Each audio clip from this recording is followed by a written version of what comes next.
ఈ రామకుప్పానికి సంబంధించి చంద్రబాబు నాయుడు గారి సొంత నియోజకవర్గం. ఈ రామకుప్పానికి సంబంధించి ఎంపీటీసీకి సంబంధించిన ఒక కేస్ స్టడీ. ఒక ఎంపీపీ చనిపోయిన పరిస్థితుల మధ్య ఎన్నికలు జరుగుతూ ఉన్నాయి. 16కు సంబంధించిన ఎంపీటీసీలు వైఎస్ఆర్సీపీకి సంబంధించిన వాళ్ళే గెలిచారు. మరి ఇలాంటి చోట ఎందుకు చంద్రబాబు అనే వ్యక్తి పోటీ పెడతా ఉన్నాడు? గెలవడం అన్నదానికి మీనింగ్ ఎక్కడుంది? గెలవలేము అన్న సంగతి తెలుసు. గెలిచిన వాళ్ళందరూ కూడా ఇక్కడ నుంచి గెలిచిన వాళ్ళందరూ కూడా వైఎస్ఆర్సీపీ టికెట్ మీద ఆ బీఫామ్ మీద గెలిచిన వాళ్ళు. మరి ఇలాంటి చోట 6 మందిని ఇక్కడి నుంచి లాక్కునే కార్యక్రమం చంద్రబాబు నాయుడు గారి దగ్గరుండి చేశారు. తర్వాత వైఎస్ఆర్సీపీ ఎంపీటీసీలు ప్రయాణం చేస్తూ ఉన్న మిగిలిన ఎంపీటీసీలు ప్రయాణం చేస్తూ ఉన్న వాహనాన్ని దగ్గరుండి పోలీసుల చేత అడ్డుకున్నారు. హైకోర్టు ఆదేశాలతో భద్రత కల్పించాల్సిన పోలీసులు సాక్షాత్తుగా దగ్గరుండి చంద్రబాబు నాయుడు గారికి వాచ్మెన్ లాగా తయారయ్యారు. చివరికి కోరం లేకపోయినా కూడా 6 మంది సభ్యులు మాత్రమే చంద్రబాబు నాయుడు గారి ప్రలోభాలకు లొంగి అటువైపున వెళ్ళిన పరిస్థితుల మధ్య కూడా ఏకంగా డిక్లేర్ చేసుకున్నారు అధికారుల చేత. ఇలాంటి రాజకీయ వ్యవస్థతో మనం పోటీ చేస్తూ ఉన్నాం. సత్యసాయి జిల్లా పెనుగొండ నియోజకవర్గం రొద్దం మండలం. ఇక్కడ కూడా పరిస్థితి చూస్తే ఎలా ఉంది అంటే ఏకంగా 15 ఎంపీటీసీలకు 15 ఎంపీటీసీలు వైఎస్ఆర్సీపీనే గెలిచింది. మళ్ళీ ఇక్కడ పోటీ పెట్టే పరిస్థితి మామూలుగా ఎవరు చేయకూడదు. ఇక్కడ కూడా ఎంపీపీ చనిపోయిన పరిస్థితుల మధ్య ఇక్కడ ఎంపీపీని ఎన్నుకునే ఉప ఎన్నిక జరుగుతూ ఉంది. ఇక్కడ కూడా తారుమారు చేయడానికి చాలా కష్టపడ్డాడు. దగ్గరుండి చంద్రబాబు నాయుడు గారే తన కుప్పంలో ఇలాంటి దిక్కుమాలిన రాజకీయాలు తానే చేస్తూ రాష్ట్రంలో ఉన్న అన్ని ప్రాంతాలకు కూడా ఇదే మాదిరిగా మీరు కూడా రాజకీయాలు చేయండి అని చెప్పి తానే దిక్సూచిగా నిలుస్తూ తానే ఇలాంటి చెడిపోయిన రాజకీయాలను ప్రేరేపిస్తూ ఉన్నాడు. సత్యసాయి జిల్లా మడకశిర మున్సిపాలిటీ 20 మంది ఇక్కడ నుంచి కౌన్సిలర్లు. వైఎస్ఆర్సీపీకి సంబంధించి 15 మంది గెలిచారు. చంద్రబాబు నాయుడు గారికి సంబంధించి 5 మంది మాత్రమే గెలిచారు.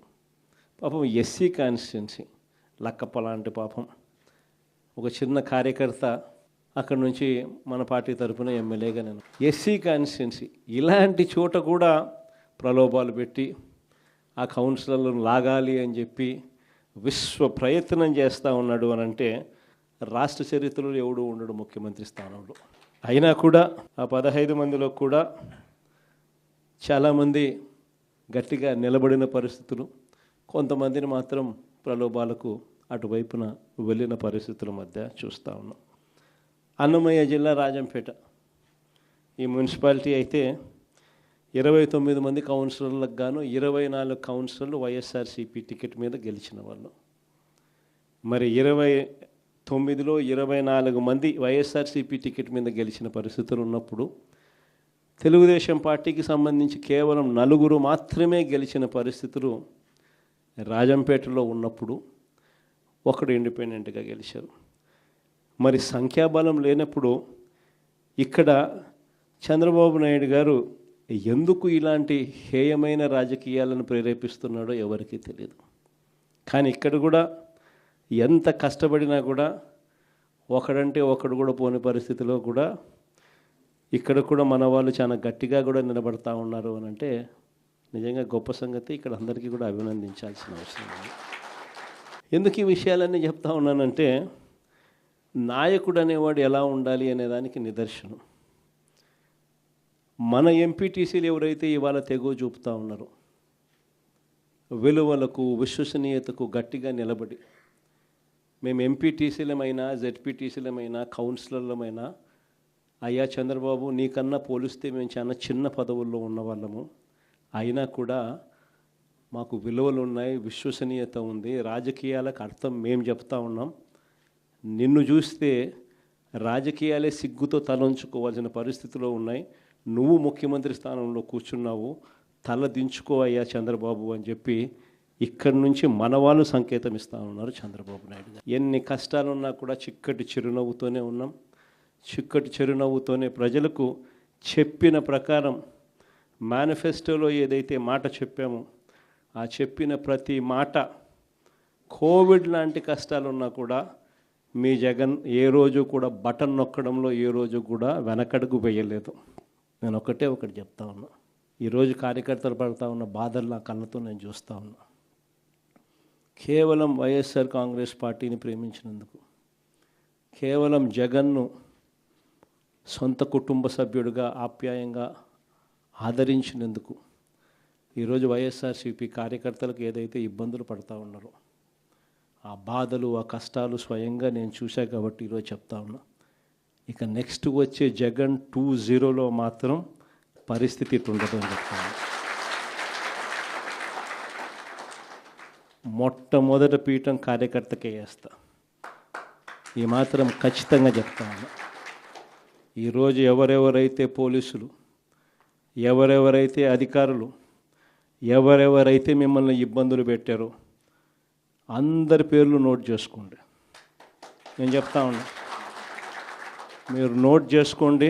ఒక్కొక్కడిని మాత్రం యూనిఫామ్కు ఉన్న వాల్యూ ఏమిటి అనేది వాళ్ళకి అర్థం కావాలి. యూనిఫామ్ అంటే ప్రజలకు మేలు చేయడం కోసం యూనిఫామ్, అంతేగాని అధికారంలో ఉన్న వాళ్ళ కోసం సలాములు కొడుతూ గులాంగిరి చేస్తూ ఇటువంటి చిత్రహింసలు పెట్టే కార్యక్రమం ఈరోజు అయితే ఏదైతే జరుగుతూ ఉందో దీనికి తెర పడాలి అని అంటే ఏదైతే నువ్వు విత్తినావో అది ఎలా పండుతుంది అనేది నీకు తెలిస్తేనే ఇంకొకసారి నువ్వు ఆ ఇత్తనం ఇత్తడానికి నువ్వు భయపడే పరిస్థితిలోకి నువ్వు వచ్చినప్పుడే ఇది జరుగుతుంది. కాబట్టి ఈసారి మాత్రం ఖచ్చితంగా మెసేజ్ ఖచ్చితంగా పోతుంది. ఎవడెవడైతే అధికారి, ఎవడెవడైతే వైఎస్ఆర్సీపీ కార్యకర్తను ఎవడెవడైతే ఇబ్బంది పెట్టాడో వాళ్ళందరినీ కూడా చూస్తూ ఊరుకోము.